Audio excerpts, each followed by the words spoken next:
கடைசி கட்ட மக்களவைத் தேர்தலுக்கான பரப்புரை இன்று மாலையுடன் நிறைவு. வாரணாசி உள்ளிட்ட 57 தொகுதிகளில் நாளை மறுதினம் வாக்குப்பதிவு.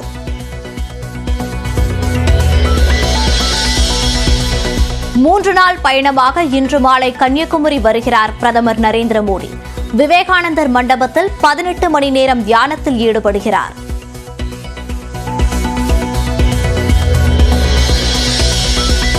பிரதமரின் வருகையொட்டி குமரியில் 2000 போலீசார் பாதுகாப்பு. கடலில் கடற்படை கப்பல்கள் மற்றும் கடலோர பாதுகாப்பு குழும போலீசார் ரோந்து.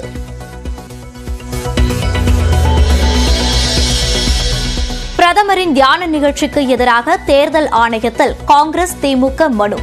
சென்னை நகர் முழுவதும் கோ பேக் மோடி என்று ஒட்டப்பட்ட போஸ்டர்கள்.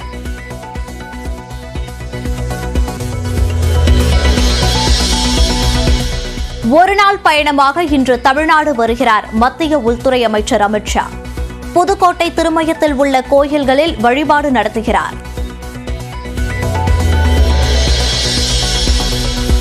கோட்சேயின் வன்முறை பாதையை பின்பற்றுபவர்களுக்கு காந்தி பற்றி தெரியாது. பிரதமர் மோடியின் பேச்சுக்கு ராகுல் காந்தி பதிலடி. गांधी जी पूरी दुनिया के लिए एक इंस्पिरेशन थे.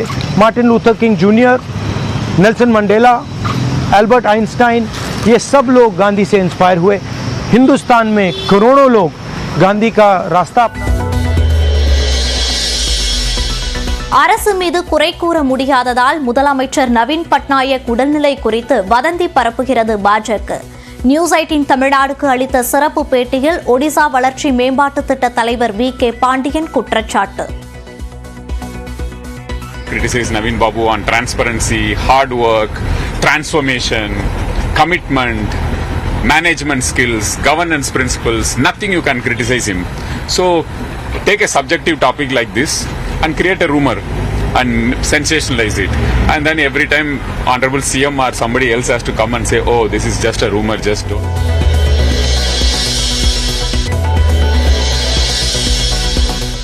இனி சிறுவர்கள் வாகனம் ஓட்டி பிடிபட்டால் ஆர்சி புக் ரத்து செய்யப்படுவதுடன் 25,000 அபராதம். 25 வயது வரை சம்பந்தப்பட்ட சிறுவர் ஓட்டுநர் உரிமம் பெற முடியாது எனவும் கடுமையாகிறது கட்டுப்பாடு.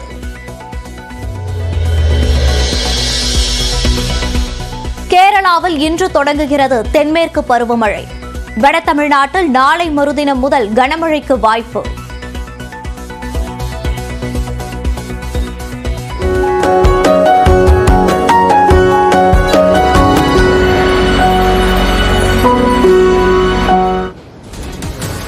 வணக்கம் தமிழ்நாடு நிகழ்ச்சிக்கு வரவேற்கிறோம். ஒவ்வொரு முக்கியமான செய்திக்கு பின்னால் இருக்கக்கூடிய பல பார்வைகள், பல பின்னணி தகவல்கள், இவற்றை பகுப்பாய்வு செய்து வழங்கக்கூடியதுதான் இந்த நிகழ்ச்சி. இதில் முதலாவதாக 2 முக்கியமான நேரலை செய்திகளை நாம் பார்க்கவிருக்கிறோம்.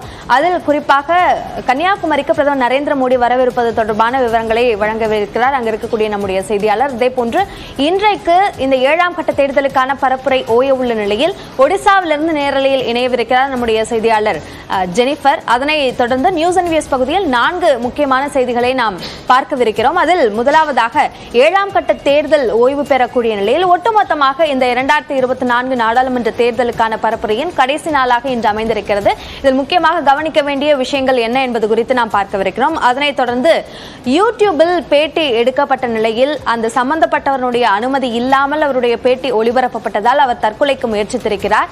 இதன் மூலமாக எழக்கூடிய கேள்விகள் என்ன என்பது குறித்து நாம் பார்க்கவிருக்கிறோம். அதனைத் தொடர்ந்து ஒடிசா பிரச்சாரத்தில் ஈடுபட்டிருக்கக்கூடிய பிரதமர் நரேந்திர மோடி நவீன் பட்நாயக் குறித்த பல்வேறு விமர்சனங்களை முன்வைத்திருக்கிறார். இது என்ன தாக்கத்தை ஏற்படுத்தியிருக்கிறது என்பது குறித்து நாம் பார்க்கவிருக்கிறோம். அதனை தொடர்ந்து இஸ்ரேல் மற்றும் காசாவுக்கு இடையேயான அந்த போரில் ஆல் ஐசான் ரஃபா என்று ஒரு விஷயம் என்பது ட்ரெண்ட் ஆகி வருகிறது. இதற்கான காரணம் என்ன, பின்னணி என்ன என்பது குறித்து நாம் பார்க்கவிருக்கிறோம். தற்போது கன்னியாகுமரியிலிருந்து இணைந்திருக்கக்கூடிய நம்முடைய செய்தியாளர் சரவணனிடம் பேசலாம். சரவணன், இன்றைக்கு மோடி வரவுள்ள நிலையில அங்க இருக்கக்கூடிய பகுதிகளில் பொதுமக்களுக்கான கட்டுப்பாடுகள் ஏதேனும் விதிக்கப்பட்டிருக்கா?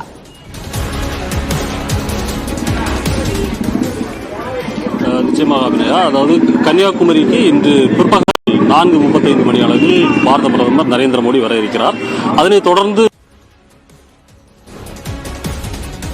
மாளிகை கன்னியாகுமரியில் அமைந்திருக்கிறது. அந்த பகுதியில் அமைக்கப்பட்டிருக்கக்கூடிய விருந்தினர் மாளிகை கன்னியாகுமரியில் அமைந்திருக்கிறது. அந்த பகுதியில் அமைக்கப்பட்டிருக்கக்கூடிய ஹெலிகாப்டர் தளத்தில் வந்து இறங்க போக்குவரத்து குழாம், அந்த படகு குழாமிற்கு செல்கிறார். அதற்கு முன்பாக கன்னியாகுமரி பகுதி அமைதியும் தரிசிக்க உள்ளதாக கூறப்படுகிறது. இந்த சூழ்நிலையில் அவர் விவேகானந்தர் நினைவு மண்டபத்தில் அதில் சுமார் ஒரு 18 மணி நேரம் தியானத்தில் ஈடுபட இருப்பதாகவும் தெரிகிறது. இந்த சூழ்நிலையில் தற்போது பார்த்தவையானால் போலீசாரினுடைய தீவிர கண்காணிப்பு என்பது கடுமையாக்கப்பட்டிருக்கிறது. தற்போது இந்த படகு போக்குவரத்து என்பது காலை 8 மணி முதல் 10 மணி வரை மட்டுமே அனுமதிக்கப்படுகிறது. அதன் காரணமாக தற்போது நாம் பார்த்தோமேயானால் நம்முடைய ஒளிப்பதிவாளர் காட்டிக் கொண்டிருக்கக்கூடிய இந்த காட்சி என்பது இங்கு படகு போக்குவரத்திற்காக இருக்கக்கூடிய சுற்றுலா பயணிகள் இவர்கள் தங்களது ஆதார் உள்ளிட்ட விலாசம் உள்ளிட்டவைகளை போலீசாருக்கு பதிவு செய்த பின்னரே இங்கிருந்து அனுமதிக்கப்படுகின்றனர். தொடர்ந்து இந்த பகுதியிலிருந்து செல்லக்கூடிய இந்த சுற்றுலா பயணிகள் அவர்களது உடைமைகளையும் முழுவதுமாக சோதனைக்கு உள்ளாக்கப்பட்ட பின்தான் இங்கிருந்து படகு குழாமிற்கு அனுமதிக்கப்படக்கூடிய ஒரு சூழல் இருந்து வருகிறது. குறிப்பாக பார்த்தோம்னால் 10 மணிக்கு இந்த படகு குழாம் செல்லக்கூடிய அனுமதி என்பது 10 மணி வரை மட்டுமே இருக்கக்கூடிய ஒரு சூழ்நிலையில் அதற்கு மேல் பிரதமர் வந்து விவேகானந்தர் நினைவு மண்டபம் செல்லும் வரை இங்கு அனுமதி கிடையாது. அதே போன்று இந்த பகுதியில் அங்கு வரக்கூடிய சுற்றுலா பயணிகளுக்கு பல்வேறு கட்டுப்பாடுகள் பிரதமருடைய வருகையால் விதிக்கப்பட்டிருக்கிறது. இது குறித்த கள விவரங்களுக்கு நன்றி சரவணன். தொடர்ந்து ஒடிசாவிலிருந்து இணைந்திருக்கிறார் நம்முடைய செய்தியாளர் ஜெனிஃபர், அவரோடு பேசலாம். ஜெனிஃபர், இப்போ கடைசி கட்ட இந்த பரப்புரை நேரத்தில் ஒடிசாவில் தேசிய கட்சிகளும் தேசிய தலைவர்களும் அதிக ஆர்வம் செலுத்துவதற்கு என்ன காரணத்தினால் அந்த ஆர்வம் அதிகமாக அந்த பகுதியில் செலுத்தப்படுகிறது?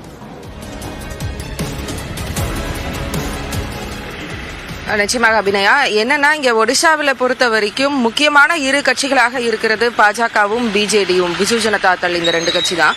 பிஜு ஜனதா தள் பொறுத்த வரைக்கும் கடந்த 25 ஆண்டுகளாக ஆட்சி அதிகாரம் அவர்கள் கையில இருக்கு. மக்களவை தேர்தலை பொறுத்த வரைக்கும் கூட அவர்களுக்கு அதிகமான வெற்றிகள் அப்படிங்கிறது எப்பவுமே சாத்தியமாகுது. 2019ஆம் ஆண்டு தேர்தலில் கூட அதிக வெற்றிகளை 70% வெற்றியை பிஜு ஜனதா தள் பதிவு செஞ்சிருந்தாங்க. இந்த சூழல்ல முக்கியமான தலைவராக இருக்கக்கூடிய பிஜு ஜனதா தள்ளினுடைய தலைவராக இருக்கக்கூடிய நவீன் பட்நாயக் அவருக்கு அடுத்தது யாரு அப்படிங்கிற ஒரு கேள்வி அப்படிங்கிறது தொடர்ந்து இருக்கு. அவருடைய அரசியல் வாரிசு யாரு அப்படிங்கிற கேள்வி தொடர்ந்து இருந்தது. அதற்கு விடை தெரியாம இருந்த சூழல்ல கடந்த 6 மாதங்களுக்கு முன்னாடி முன்னாள் IAS அதிகாரியாக இருந்த கார்த்திகேய பாண்டியன் அவருடைய IAS பதவியை வந்து ராஜினாமா செஞ்சுட்டு முழு நேர அரசியலுக்குள்ள வந்திருக்காரு. இந்த முறை அவர் வந்து எந்த தேர்தலையும் எந்த இடத்துலையும் போட்டியிடல அப்படின்னாலும் மிக முக்கியமான ஒரு கேம்பெயின் லீடரா அவர் தான் இங்க இருக்காரு. முழுக்க ஒடிஷா முழுக்க 147 தொகுதிகளிலையும் அவர் பயணிச்சுட்டு இருக்காரு. அதனால அடுத்தது அப்படிங்கிற அந்த கேள்விக்கு விடையாக அவர் இருப்பாரோ அப்படிங்கிற சந்தேகம் வந்து மற்ற கட்சிகளையும் ஒரு கலக்கத்தில் ஆழ்த்தி இருக்கு அப்படிங்கிறது தான் இங்க இருக்க அவர்களுடைய அரசியல் பார்வையாளர்களுடைய பதிலாக இருக்கு இந்த கேள்விக்கு. குறிப்பா நேத்து வந்து இங்க மோடி பிரச்சாரம் செஞ்சிருந்தாரு. இன்னைக்கு ராகுல் காந்தி அவர்கள் பிரச்சாரம் செய்யறாரு.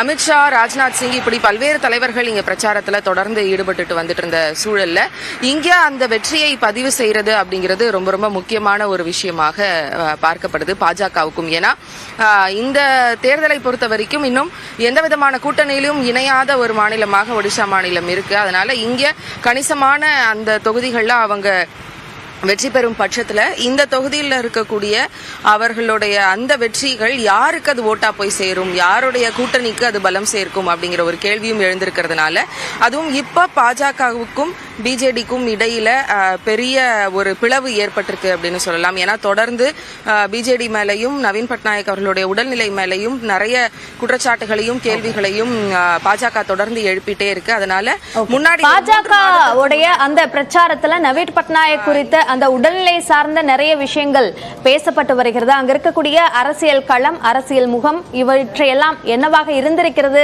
என்பது குறித்த விரிவான விவரங்களை பதிவு செய்தமைக்கு நன்றி ஜெனிஃபர்.